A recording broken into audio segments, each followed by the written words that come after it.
Assalamualaikum warahmatullahi wabarakatuh. Kami dari kelompok 3 akan mempresentasikan makalah yang berjudul Alam Semesta.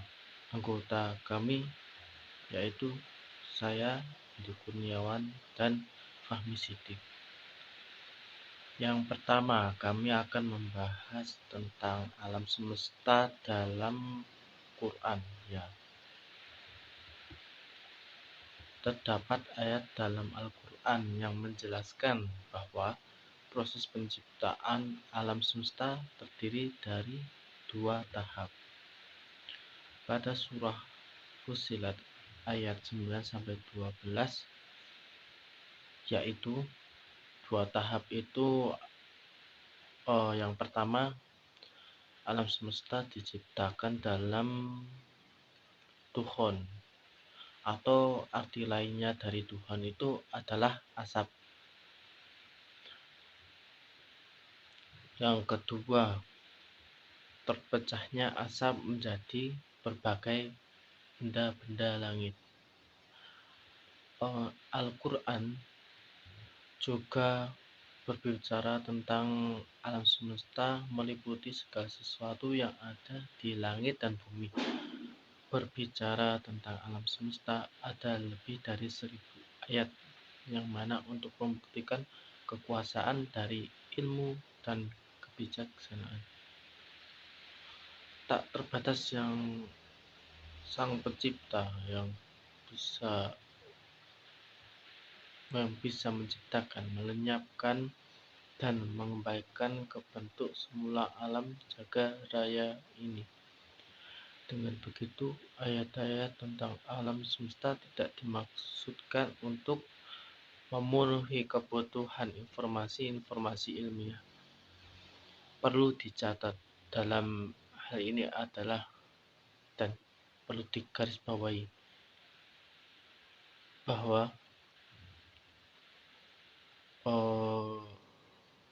ayat-ayat tentang alam semesta tidak dimaksudkan untuk memenuhi kebutuhan informasi ilmiah.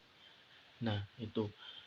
Kemudian Allah menginginkan proses pencairan pengetahuan dilakukan pengamatan, penelitian deduktif, dan percobaan yang bisa dilakukan sepanjang zaman karena keterbatasan indera manusia dan karakter, serta percobaan yang bisa dilakukan dengan ilmu pengetahuan yang bersifat akumulatif. Di dalam ayat Al-Quran tentunya mengandung beberapa fakta ilmiah tentang alam semesta.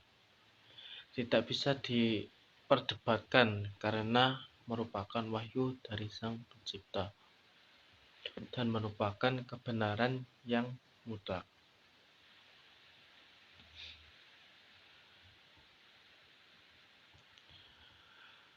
Soal penciptaan langit dan bumi dalam Al-Quran menceritakan penciptaan, penghancuran, dan pengembalian ke bentuk semula secara sempurna, indah, teliti, dan mengagumkan.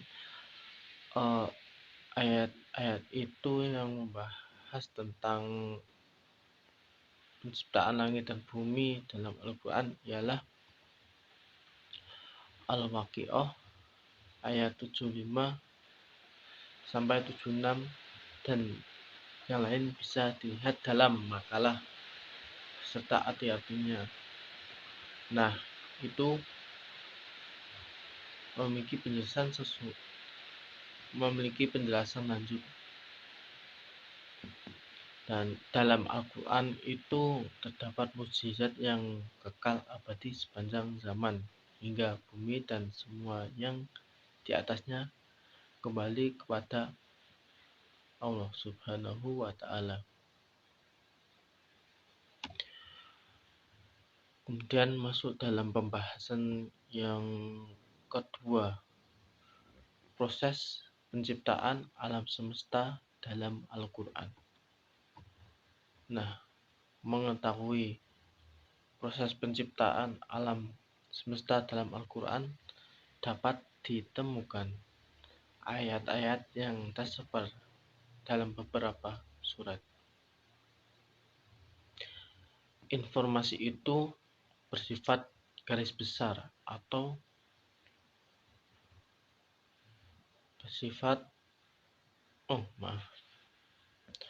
prinsip-prinsip dasar saja, dikarenakan Al-Quran bukanlah buku kosmologi atau buku ilmu pengetahuan seperti yang dikatakan tadi,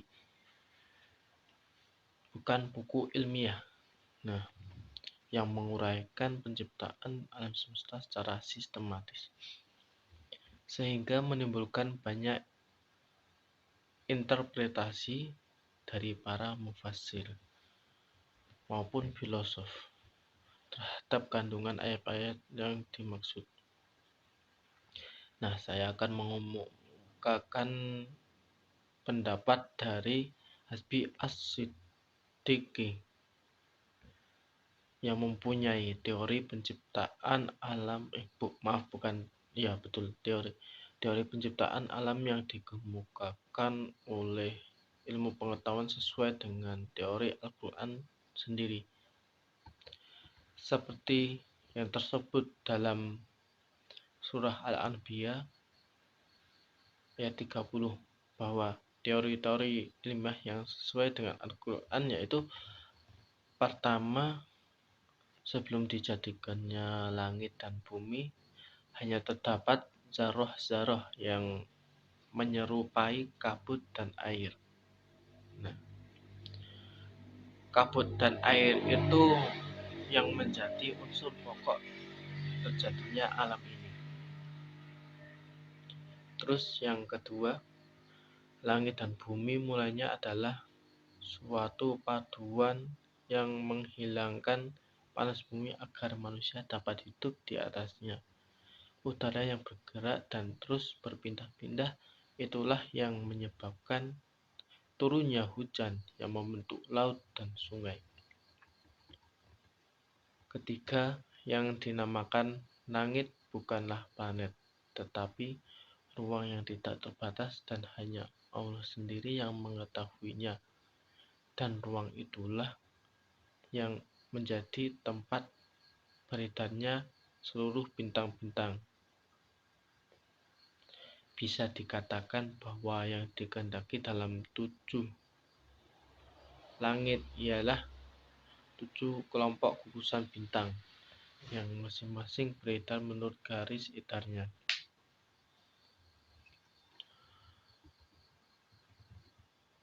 Allah menjelaskan pada surah Al-Fussilat ayat 9-12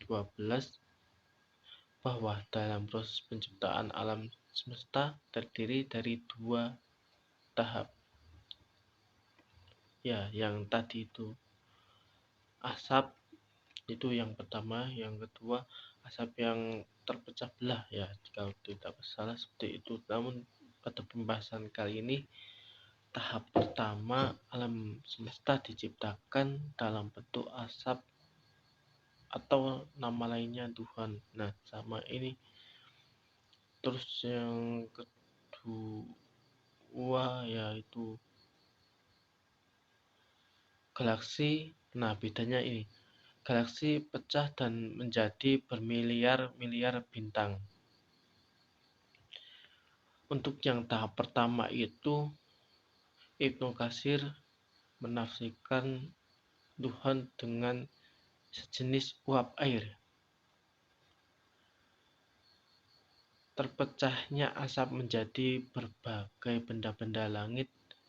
Dalam ini mirip sama seperti pengakuan oleh kebanyakan pakar astrofisika saat ini, yakni teori ledakan besar atau yang sering dikenal dengan Big Bang, yaitu menurut teori ini puluhan atau mungkin ratusan miliar tahun silam terdapat sebuah tumpukan gas yang terdiri dari hidrogen,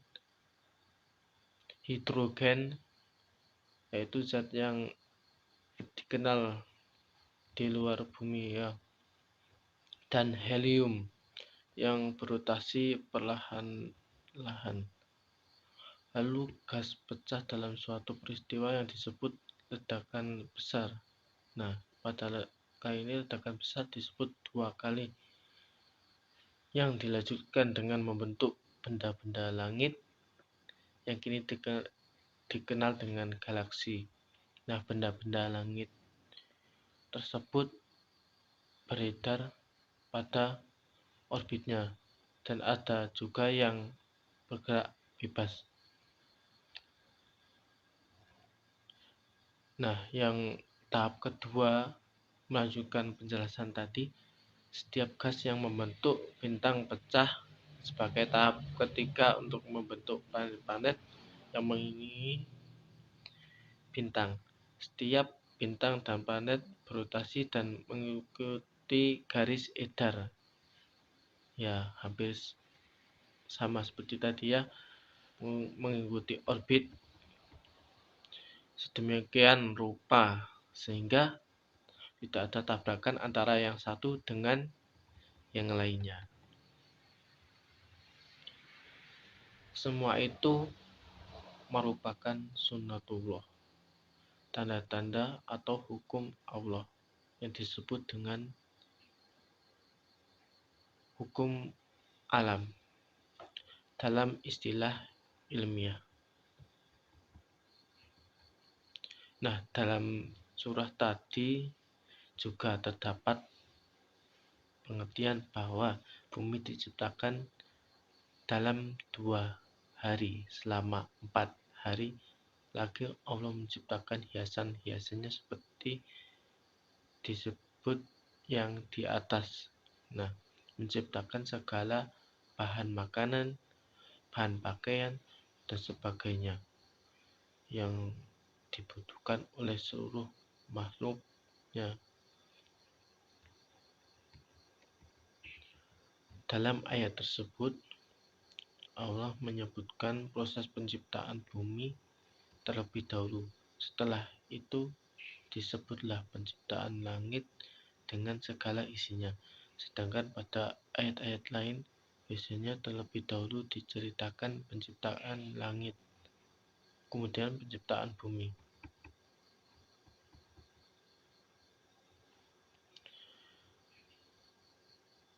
Ya, menelusuri lebih dalam bahwasanya kata samawat yang diartikan dengan langit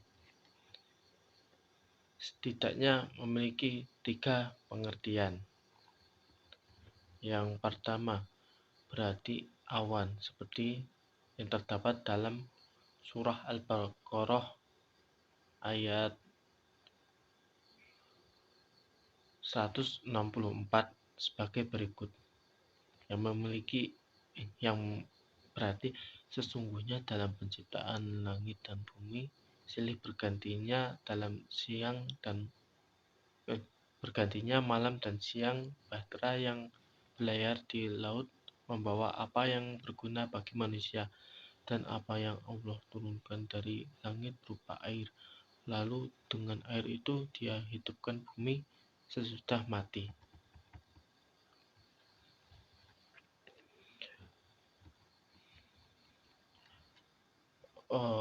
Sampai mana tadi? Iya.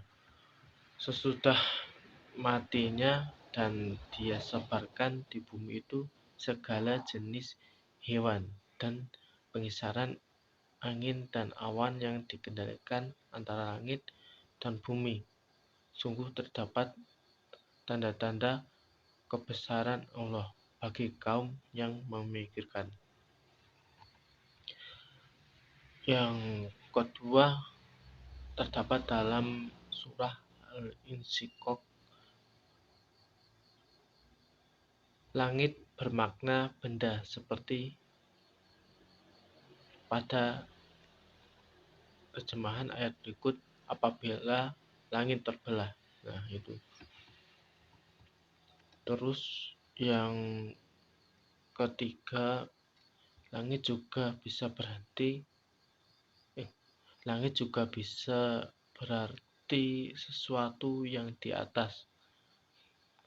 Sementara itu, penyebutan kata samad dalam bentuk jamak karena langit diciptakan dalam 7 tingkat atau 7 lapis. 7 lapis itu diulang dalam 5 ayat. Nah, 5 ayat itu bisa dilihat pada makalah. Dalam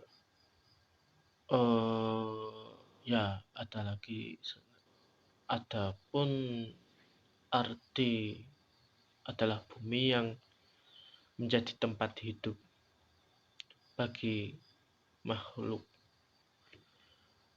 tempat berkembang biak menjadi banyak, dan tempat mencari rezeki semua makhluk Allah. Bumi inilah yang diperintah Allah untuk dimakmurkan dan dilarang merusaknya, yang diberi beban tanggung jawab untuk memimpin dan memakmurkannya adalah khilafahnya yang mulia, yaitu manusia.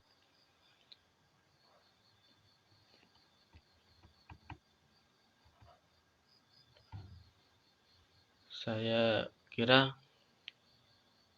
cukup, dan untuk penjelasan selanjutnya akan diteruskan oleh rekan kelompok saya. Terima kasih. Selanjutnya ialah proses penciptaan manusia secara sains atau astronomi. Dalam uraian di atas diwarkan bahwa Al-Quran menyebutkan alam semesta diciptakan dalam 6 masa. Untuk membuktikannya, banyak ilmuwan melakukan penelitian akan hal itu dengan pendekatan sains. Di antaranya ialah ilmuwan Ahmad Marconi, Bagaimana Alam Semesta Diciptakan, Pendekatan Al-Quran dan Sains Modern 2003, menjelaskan tentang pengertian 6 masa kejadian proses terjadinya alam semesta. Masa yang pertama ialah terjadinya di mana dentuman itu yang dinamakan Big Bang. Pada saat ini, kontinum ruang waktu yang lahir masih berwujud samar-samar, di mana energi dan waktu ruang tidak jelas beda. Masa kedua, pada masa ini semesta mengalami proses inflasi. Gravitasi muncul sebagai pernyataan adanya materi, dan gaya inti kuat memisahkan diri dari gaya inti lemah dan gaya elektromagnetis. Masa keempat, pada masa inilah dimulainya sintesa atau pembentukan inti atom. Masa keempat, dalam tahap ini ada kemungkinan terjadinya pengelompokan materi fundamental. Elektron mulai terbentuk namun masih dalam keadaan bebas dan belum terikat oleh inti atom. Masa kelima, terbentuknya atom-atom yang stabil. Artinya elektron-elektron mulai terikat oleh inti atom dan terjadilah atom-atom yang stabil di jagat raya ini. Terjadi pemisahan materi dan radiasi sehingga alam semesta ini menjadi tembus cahaya. Masa keenam, terbentuknya galaksi, bintang, tata surya, dan planet. Dalam penjelasan lain mengacu pada Quran surat An-Nazi'at ayat 27-32 bahwa penciptaan 6 hari dapat bermakna 6 proses evolutif. Sejak penciptaan alam semesta pertama kali sampai penciptaan manusia sebagai jenis makhluk terakhir yang diciptakan Allah. Yang pertama, penciptaan semesta dengan peristiwa Big Bang atau ledakan besar sebagai awal lahirnya ruang dan waktu. Yang kedua, pengembangan alam semesta. Yang ketiga, masa penciptaan matahari yang bersinar dan bumi yang berotasi sehingga ada fenomena siang dan malam. Yang keempat, setelah bulan terbentuk dari lontaran sebagian kulit bumi karena tumpukan benda langit lainnya. Lempeng benua besar kemudian dihamparkannya menjadikan benua-benua mulai terpisah-pisah. Yang kelima, lalu lahirnya gunung-gunung akibat evolusi geologi dan mulai diciptakannya kehidupan di bumi dengan menyediakan air. Dan yang terakhir diciptakan hewan-hewan kemudian manusia. Cukup sekian penjelasan tentang proses terjadinya alam semesta ini. Apabila ada tutur kata yang kurang berkenan, mohon maaf. Wassalamualaikum warahmatullahi wabarakatuh.